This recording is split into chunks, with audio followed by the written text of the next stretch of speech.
सबक नंबर 4 खदर का कफन। आज हम इस सबक के सवाल और जवाब देखने जा रहे हैं। सवाल नंबर 1 है, एक जुमले में जवाब लिखिए। नंबर 1, ख्वाजा अहमद अब्बास किस उन्वान से बुलेटिन में कॉलम लिखा करते थे? जवाब है, ख्वाजा अहमद अब्बास बुलेटिन में आज़ाद कलम के उन्वान से कॉलम लिखा करते थे। नंबर 2 है, लोग हकीमन को किस नाम से पुकारते थे? जवाब, लोग हकीमन को हक्कों के नाम से पुकारते थे। अगला सवाल है कि मुसन्निफ़ के घर के मुकाबले में हकीमन का घर कैसा था? तो जवाब है, मुसन्निफ़ के घर के मुकाबले में हकीमन का घर जूते के डब्बे जैसा लगता था। अगला सवाल, सुबह सुबह हकीमन के घर से किस चीज़ की आवाज़ आती थी? जवाब, सुबह सुबह हकीमन के घर से चक्की की आवाज़ आती थी। हकीमन ने चंदे में क्या दिया? जवाब है, हकीमन ने चंदे में अपने चांदी के सारे जेवर दे दिए। अगला सवाल है कि हकीमन हमेशा क्या पूछती रहती थी? तो जवाब है कि वो हमेशा ये पूछती रहती थी कि अंग्रेज़ों का राज कब ख़त्म होगा। सवाल नंबर 2, मुख्तसर जवाब लिखें। जिसमें नंबर 1 है कि एक दिन मोहल्ले वालों ने हकीमन को किस हालत में देखा? तो जवाब है कि एक दिन मोहल्ले वालों ने देखा ना हक्कों के कान में बालियां हैं, ना इसके गले में हंसली, ना इसके हाथों में कड़े और चूड़ियाँ, फिर भी इसके चेहरे पर वही पुरानी मुस्कुराहट थी और कमर में ज़रा भी खुम नहीं था। अगला सवाल है कि बुढ़ापे में भी हकीमन ने चरखा काटना क्यों नहीं छोड़ा था? जवाब, हकीमन चाहती थी कि अंग्रेज़ों का राज ख़त्म हो जाए। मरने के बाद वो अंग्रेज़ी कपड़े का कफन नहीं चाहती थी, इसीलिए बुढ़ापे में भी वो चरखे पर अपने कफन के लिए खदर बुन रही थी। अगला सवाल है कि हकीमन की आखिरी वसीयत क्या थी? तो जवाब है कि हकीमन की आखिरी वसीयत ये थी कि इसके बुने हुए खदर का कफन दिया जाए। इसे इसके ही बुने हुए खदर का कफन दिया जाए। अंग्रेज़ी कपड़े का कफन दिया गया तो इसकी रूह हमेशा बेचैन रहेगी। ये क्या थी? हक़्क़ों की आखिरी ख्वाहिश थी। अगला सवाल है कि कुदरती धागों और मसनवी धागों से बनने वाले कपड़ों को अलग अलग खानों में लिखना है। जिसमें नायलॉन, सूत, ऊन और ट्रेलियन रेशम पॉलिस्टर है। तो दो यहाँ पर कॉलम है कि एक कुदरती धागों से बनने वाले कपड़े और एक मसनवी धागों से बनने वाले कपड़े। जिसमें कुदरती धागों से है तो उसमें सूत, ऊन और रेशम, और मसनवी धागों से है तो नायलॉन, ट्रेलियन और पॉलिस्टर यहाँ पर है। अगला सवाल है, सबक के दर्ज झेल अल्फाज की मदद से जुमले बनाइए। नंबर 1, थे थोड़े हक्कों ने भरे, उम्र भर मेहनत करके जमा किए, बहुत पैसे अपने के लिए बाल बच्चों। उसका जवाब कैसा आना चाहिए? हक्कों ने उम्र भर मेहनत करके अपने बाल बच्चों के लिए थोड़े बहुत पैसे जमा किए थे। नंबर 2 है, मकान में के तकरीरें हमारे नाना की इन्होंने। तो जवाब कैसा आएगा कि हमारे नाना के मकान में इन्होंने तकरीरें की। नंबर 3 है, थी जान वो भी इन गहनों को अजीज़ रखती से ज़्यादा। तो उसका जवाब कैसा आएगा? इन गहनों को वो जान से भी ज़्यादा अजीज़ रखती थी। नंबर 4 है, इसने डाल दिया झोली में इनकी उतार कर अपना सारा जेवर। तो ऐसा आएगा कि इसका जवाब, इसने अपना सारा जेवर उतार कर इनकी झोली में डाल दिया। सवाल नंबर 5 है, झैल के जुमले पढ़िए जिनके अल्फाज के नीचे ख़त खींचा हुआ हो।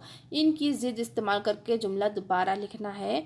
इस बात का ख्याल रखना है कि जुमले का मफ़हूम ना बदले। जैसा यहाँ मिसाल दी गई है कि इसका घर बड़ा नहीं था, यानी इसका घर कैसा था? छोटा था। इसका घर छोटा था। उसी तरह देखिए नंबर 1 है, वो बहुत खुश थी, वो बहुत नाराज़ नहीं थी।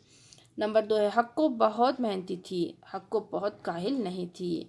नंबर 3 है, राशिद अच्छा लड़का है, राशिद बुरा लड़का नहीं है। नंबर 4 है, वो पढ़ा लिखा नहीं है, वो अनपढ़ है। यहाँ हम सवाल देख रहे हैं कि दिए हुए अल्फाज को हकीमन से जोड़ते हुए सबक की मदद से जुमले लिखना है। जैसे मिसाल, हकीमन अपना कारोबार खुद चलाती थी, तो उससे जुड़े हुए यहाँ सवाल के जवाब लिखने हैं। हकीमन सुबह सवेरे चक्की पीसती थी। नंबर 2 है, हकीमन अपने घर में झाड़ू देती थी। नंबर 3 है, हकीमन चरखा काटती थी। नंबर 4 है, हकीमन अपने लड़कियों, पोतों और नवासों के कपड़े धोती थी। और 5वां है, हकीमन खुद खाना पकाती थी। यहाँ देखिए कि झैल में मुख्तलिफ़ कारोबार करने वाले अफराद के नाम दिए गए हैं। खाली जगहों में से किसी एक आले औजार का नाम लिखें। जैसे मिसाल है जुलाहा यानी करघा। वैसे ही यहाँ लिखना है किसान। किसान का क्या आएगा? हल चलाना। नंबर 2 है डॉक्टर, डॉक्टर थर्मामीटर।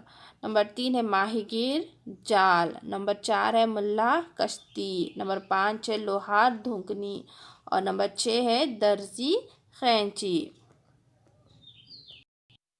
यहाँ देखिए अगला सवाल क्या है कि गांधी जी और अली बरदरान के अलावा 3 दूसरे मुजाहिदीन आज़ादी के नाम लिखिए। नंबर जहाँ पर जवाब दिए गए हैं कि मुजाहिदीन आज़ादी के नाम, नंबर 1 है मौलाना अबुल कलाम आज़ाद। नंबर 2 है मौलाना हसरत मोहानी। और नंबर 3 है खान अब्दुल गफ्फार खान। अगला सवाल है जुमलों में इस्तेमाल कीजिए। मिसाल साफ़ सुथरा, हक्को अपने आंगन को साफ़ सुथरा रखती थी, जिसमें नंबर 1 दिया गया है कि लिपा, हशाश, पढ़ी, सूझ, सुबह। देखते हैं लिपा पुता में, घर चाहे छोटा हो कच्चा हो लेकिन लिपा पुता हो तो खूबसूरत मालूम होता है। नंबर 2 है हशाश बशाश, हक्को दिन भर काम करती रहती लेकिन हर वक्त हशाश बशाश नज़र ही आती, हशाश बशाशी नज़र आती थी। नंबर 3 पढ़ी लिखी, हक्को पढ़ी लिखी खातून नहीं थी। नंबर 4 है सूझबूझ, अगरचे हक्को पढ़ी लिखी नहीं थी लेकिन थी बड़ी सूझबूझ वाली। नंबर 5 है सुबह सवेरे, हक्को सुबह सवेरे से लेकर रात गए तक काम करती थी।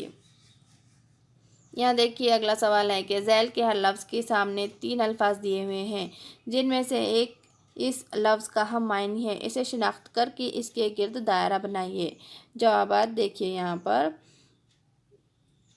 जो कि जवाबात इसी जगह में दिए गए हैं। जैसे यहाँ पर दिया गया है गरीब, अमीर, नादार और दौलतमंद, तो जवाब इसी में नादार है। मिसाल थी यहाँ पर। और नंबर 1 है यहाँ हंसमुख, तो उसमें क्या आएगा, खुश मिजाज, बद मिजाज या तंग मिजाज, तो खुश मिजाज आएगा। नंबर 2 है फूल, पत्ता, कांटा, फूल को एक और नाम क्या है कि गुल। अगला है सब्ज, सुर्ख, हरा, नीला, तो यहाँ हरे पर गोल दायरा है। नंबर 4 है महज़िब, तहज़ीब याफ्ता, बद अखलाक या बद तहज़ीब, तो महज़िब तहज़ीब याफ्ता आएगा।